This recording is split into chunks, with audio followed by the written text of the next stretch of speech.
வணக்கம். ஆகாஷவாணி.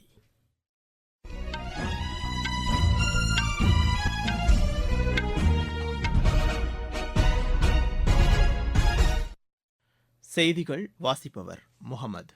தலைப்புச் செய்திகள். வேளாண்மையின் சிறப்பை எடுத்துரைக்கும் நுவாகாய் பண்டிகையையொட்டி நாட்டு மக்களுக்கு குடியரசுத் தலைவர் திருமதி திரௌபதி முர்மு வாழ்த்து தெரிவித்துள்ளார். சவுதி அரேபியாவுக்கு 2 நாள் பயணம் மேற்கொள்ளும் வெளியுறவுத்துறை அமைச்சர் டாக்டர் ஜெய்சங்கர் இன்று ரியாத் சென்றடைந்தார். வறட்சியில் வாடும் ஜிம்பாப்வே, ஜாம்பியா, மலாவி நாடுகளுக்கு இந்தியா மனிதாபிமான அடிப்படையிலான உதவிகளை வழங்கியுள்ளது. இந்த ஆண்டு இறுதிக்குள் தமிழகத்தில் உள்ள 250 கோவில்களில் குடமுழுக்கு நடத்த தமிழக அரசு திட்டமிட்டுள்ளதாக மாநில இந்து சமய அறநிலையத்துறை அமைச்சர் திரு சேகர் பாபு தெரிவித்துள்ளார். ஆசிய ஹாக்கி சாம்பியன் போட்டியில் இந்தியா இன்று சீனாவை எதிர்கொள்கிறது. இனி விரிவான செய்திகள். ஒடிசா மாநிலத்தில் நுவாகாய் பண்டிகை இன்று கொண்டாடப்படுகிறது. வேளாண்மையின் சிறப்பை எடுத்துரைக்கும் விதமாக கொண்டாடப்படும் இப்பண்டிகையையொட்டி குடியரசுத் தலைவர் திருமதி திரௌபதி முர்மு நாட்டு மக்களுக்கு வாழ்த்து தெரிவித்துள்ளார்.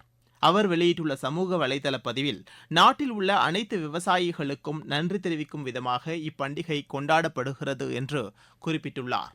மேலும் ஒவ்வொருவரின் வாழ்விலும் நலத்தையும் மகிழ்ச்சியையும் இப்பண்டிகை ஏற்படுத்த வேண்டும் என்று திருமதி திரௌபதி முர்மு தெரிவித்துள்ளார். சவுதி அரேபியா, ஜெர்மனி, சுவிட்சர்லாந்து நாடுகளுக்கு பயணம் மேற்கொள்ளும் வெளியுறவுத்துறை அமைச்சர் டாக்டர் ஜெய்சங்கர் இன்று ரியாத் சென்றடைந்தார். அந்நாட்டு நெறிமுறை விவகாரங்களுக்கான இணையமைச்சர் அப்துல் மஜீத் அல் ஸ்மாரி அவரை வரவேற்றார். 2 நாள் பயணமாக சவுதி அரேபியா சென்றுள்ள திரு ஜெய்சங்கர் இந்தியா வளைகுடா நாடுகள் ஒத்துழைப்பு கவுன்சிலின் வெளியுறவு அமைச்சர்கள் நிலையிலான 1வது கூட்டத்தில் பங்கேற்கிறார். மேலும் அந்த கவுன்சிலில் உள்ள உறுப்பு நாடுகளின் வெளியுறவு அமைச்சர்களுடன் இருதரப்பு உறவுகளை மேம்படுத்தும் விதமாக பேச்சுவார்த்தைகளில் பங்கேற்கிறார். இந்த வெளியுறவு அமைச்சர்கள் கூட்டமானது அந்நாடுகளுடன் இந்தியா மேற்கொண்டு வரும் பல்துறை ஒத்துழைப்பை மேலும் வலுப்பெறச் செய்வதாக அமையும் என்று எமது செய்தியாளர் தெரிவிக்கிறார். சவுதி அரேபியா பயணத்தை தொடர்ந்து வரும் 10ஆம் தேதி அன்று டாக்டர் ஜெய்சங்கர் ஜெர்மனிக்கு 2 நாள் அரசுமுறை பயணம் மேற்கொள்கிறார். அதைத் தொடர்ந்து வரும் 12ஆம் தேதியன்று அவர் சுவிட்சர்லாந்துக்கு பயணம் மேற்கொள்ளவிருப்பதாக வெளியுறவு அமைச்சகம் வெளியிட்டுள்ள செய்திக்குறிப்பில் தெரிவிக்கப்பட்டுள்ளது. சர்வதேச எழுத்தறிவு தினம் இன்று கொண்டாடப்படுகிறது. அனைவரும் கல்வி அறிவு பெறுவதன் முக்கியத்துவத்தை உணர்த்தும் வகையில் ஒவ்வொரு ஆண்டும் செப்டம்பர் 8ஆம் தேதி இந்த தினம் கடைபிடிக்கப்படுகிறது. பன்மொழி கல்வியை ஊக்குவிப்போம், பரஸ்பர புரிதல் மற்றும் அமைதிக்கு எழுத்தறிவை பயன்படுத்துவோம் என்பது இந்த ஆண்டுக்கான எழுத்தறிவு தின கருப்பொருளாக அறிவிக்கப்பட்டுள்ளது. சர்வதேச எழுத்தறிவு தினத்தையொட்டி நாடு முழுவதும் பல்வேறு நிகழ்ச்சிகளுக்கு ஏற்பாடுகள் செய்யப்பட்டுள்ளன. புதுதில்லியில் இன்று நடைபெறும் சர்வதேச எழுத்தறிவு தின சிறப்பு நிகழ்ச்சியில் குடியரசு துணைத் தலைவர் திரு ஜெக்தீப் தங்கர் பங்கேற்கிறார். வறட்சியால் பாதிக்கப்பட்டுள்ள ஆப்பிரிக்க நாடுகளான ஜிம்பாப்வே, ஜாம்பியா, மலாவி நாடுகளுக்கு இந்தியா மனிதாபிமான உதவிகளை வழங்கியுள்ளது. எல் நினோ வானிலை மாற்றத்தால் ஆப்பிரிக்காவில் வறட்சி நிலவி வரும் நிலையில் அந்நாடுகளுக்கு இந்தியா உணவுப் பொருட்களை அனுப்பியிருப்பதாக வெளியுறவு அமைச்சகம் தெரிவித்துள்ளது. இது தொடர்பாக அந்த அமைச்சகம் வெளியிட்டுள்ள சமூக வலைதள பதிவில் ஜிம்பாப்வே நாட்டிற்கு மும்பை நவாசேவா துறைமுகத்திலிருந்து நேற்று 1000 மெட்ரிக் டன் அரிசி அனுப்பப்பட்டுள்ளதாக குறிப்பிடப்பட்டுள்ளது. ஜாம்பியா நாட்டு மக்களின் உணவு மற்றும் ஊட்டச்சத்து தேவைகளை பூர்த்தி செய்யும் வகையில் அந்நாட்டிற்கு 1300 மெட்ரிக் டன் சோளம் அனுப்பப்பட்டுள்ளதாக அது கூறியுள்ளது. மேலும் மலாவி நாட்டிற்கு 1000 மெட்ரிக் டன் அரிசி அனுப்பப்பட்டிருப்பதாகவும் வெளியுறவு அமைச்சகம் குறிப்பிட்டுள்ளது. உத்தரப்பிரதேச மாநிலம் லக்னோவில் அடுக்குமாடி கட்டிடம் இடிந்து விழுந்து ஏற்பட்ட விபத்தில் உயிரிழந்தோர் எண்ணிக்கை 8ஆக உயர்ந்துள்ளது. 3 தளங்களை கொண்ட இக்கட்டிடம் இடிந்து விழுந்ததில் நேற்று 5 பேர் உயிரிழந்த நிலையில் மேலும் 3 சடலங்கள் இன்று மீட்புப் படையினரால் கண்டெடுக்கப்பட்டுள்ளன. இந்த விபத்தில் காயமடைந்த 28 பேர் அப்பகுதியில் உள்ள வெவ்வேறு மருத்துவமனைகளில் சிகிச்சைக்காக அனுமதிக்கப்பட்டிருப்பதாக மாநில காவல்துறை தெரிவித்துள்ளது. விபத்து நேரிட்ட இடத்தில் தேசிய மற்றும் மாநில பேரிடர் மீட்புப் படையினருடன் காவல்துறை மற்றும் உள்ளூர் நிர்வாக அதிகாரிகள் மீட்புப் பணியில் தொடர்ந்து ஈடுபட்டு வருவதாக எமது செய்தியாளர் தெரிவிக்கிறார். நீங்கள் கேட்டுக்கொண்டிருப்பது ஆகாஷவாணியின் செய்தி அறிக்கை. புதிய குற்றவியல் சட்டங்களின் சிறப்பு அம்சங்கள். இந்த புதிய சட்டங்கள் நீதியில் மட்டுமே கவனம் செலுத்துகிறதே தவிர தண்டனையில் அல்ல. பயங்கரவாத செயல் வரையறுக்கப்பட்டுள்ளது. சிறார்களுக்கு எதிரான குற்றச் செயல்களில் ஈடுபடுவோரை கடுமையாக தண்டிக்கும் சட்ட பிரிவுகள். 7 ஆண்டுகள் அல்லது அதற்கு மேற்பட்ட தண்டனைக்கான வழக்குகளில் தடயவியல் விசாரணை கட்டாயமாக்கப்பட்டுள்ளது. கைது செய்யப்பட்ட நபர் எல்லை வரையறையின்றி எந்த ஒரு நீதிபதி முன்பும் ஆஜர்படுத்தும் முறை.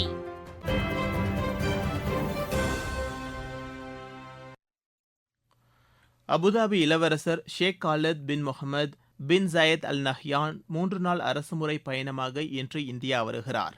அபுதாபி இளவரசர் நாளை பிரதமர் திரு நரேந்திர மோடியை சந்தித்து இருதரப்பு உறவுகள் குறித்து விரிவான பேச்சுவார்த்தை நடத்த உள்ளதாக எமது செய்தியாளர் தெரிவிக்கிறார். பின்னர் அவர் குடியரசுத் தலைவர் திருமதி திரௌபதி முர்முவை சந்தித்து பேசுகிறார். பின்னர் மகாத்மா காந்தியின் நினைவிடத்திற்கு சென்று மரியாதை செலுத்துகிறார். நாளை மறுநாள் மும்பையில் நடைபெறவுள்ள வர்த்தக நிறுவனங்களின் தலைவர்கள் பங்கேற்கும் மாநாட்டிலும் கலந்து கொள்கிறார். முதல் முறையாக இந்தியாவில் சுற்றுப்பயணம் மேற்கொள்ளும் அவருடன் பல்வேறு துறைகளின் அமைச்சர்கள் மற்றும் பிரதிநிதிகளும் இந்தியா வருகின்றனர்.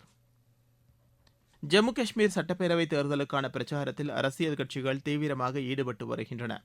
இன்று ரம்பான் மற்றும் பனிகால் ஆகிய இடங்களில் நடைபெறும் பிஜேபி தேர்தல் கூட்டங்களில் மத்திய பாதுகாப்புத்துறை அமைச்சர் திரு ராஜ்நாத் சிங் பங்கேற்கிறார். நேற்று ஜம்முவின் பலூரா பகுதியில் நடைபெற்ற தேர்தல் பொதுக்கூட்டம் ஒன்றில் பேசிய மத்திய உள்துறை அமைச்சர் திரு அமித் ஷா, நாட்டின் பாதுகாப்பு மற்றும் வளர்ச்சியை உறுதிப்படுத்தும் விதமாக மத்திய அரசு செயல்பட்டு வருவதாக கூறினார். ஜம்மு காஷ்மீரில் நடைபெறும் முதற்கட்ட வாக்குப்பதிவையொட்டி அத்தொகுதிகளில் வரும் நாட்களில் பிஜேபியின் மூத்த தலைவரும் பிரதமருமான திரு நரேந்திர மோடி, பிஜேபி தலைவர் திரு ஜே பி நட்டா மற்றும் மூத்த அமைச்சர்கள் பிரச்சாரத்தில் ஈடுபட உள்ளதாக எமது செய்தியாளர் தெரிவிக்கிறார். இந்த ஆண்டு இறுதிக்குள் தமிழகத்தில் உள்ள 250 கோவில்களில் திருக்குடமுழுக்கு நடத்த தமிழக அரசு திட்டமிட்டுள்ளதாக மாநில இந்து சமய அறநிலையத்துறை அமைச்சர் திரு சேகர் பாபு தெரிவித்துள்ளார். நெல்லை மாவட்டம் மானூர் அம்பலவான சுவாமி கோவில் குடமுழுக்கு விழாவில் கலந்து கொண்ட பின்னர் அவர் செய்தியாளர்களை சந்தித்து பேசினார். கடந்த 3 ஆண்டுகளில் தமிழகம் முழுவதும் உள்ள 1000 ஆண்டுகள் பழமை வாய்ந்த 37 கோவில்களில் குடமுழுக்கு செய்யப்பட்டுள்ளதாக அமைச்சர் தெரிவித்தார். வங்கக்கடலில் நிலவி வந்த காற்றழுத்த தாழ்வு நிலை இன்று காற்றழுத்த தாழ்வு மண்டலமாக மாறியுள்ளதாக வானிலை ஆய்வு மையம் தெரிவித்துள்ளது. சென்னை வானிலை ஆய்வு மைய இயக்குநர் திரு செந்தாமரை கண்ணன் எமது செய்தியாளரிடம் பேசியபோது இதனை தெரிவித்தார்.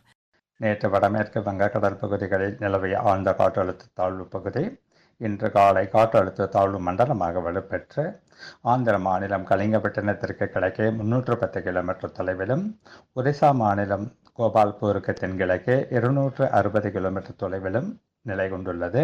இது வடமேற்கு திசையில் நகர்ந்து அடுத்த 24 மணி நேரத்தில் ஆழ்ந்த காற்றழுத்த தாழ்வு மண்டலமாக வலுப்பெறக்கூடும்.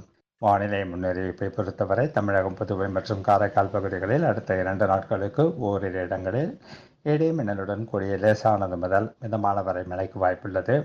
சென்னை மற்றும் புறநகர் பகுதிகளில் அடுத்த 2 நாட்களுக்கு வானம் ஓரளவு மேகமூட்டத்துடன் காணப்படும். நகரின் ஒரு சில பகுதிகளில் இடி மின்னலுடன் கூடிய லேசானது முதல் மிதமான வரை மழைக்கு வாய்ப்புள்ளது.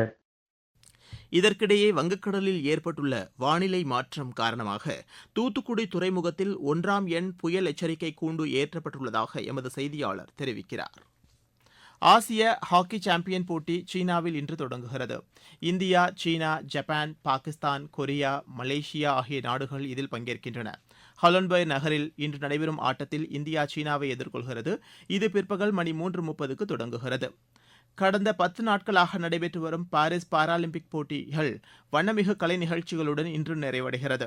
கடைசி நாளான இன்று மகளிர் 200 மீட்டர் KL1 துடுப்பு படகு போட்டிக்கான அரையிறுதியில் இந்தியாவின் பூஜா ஓஜா பங்கேற்கிறார்.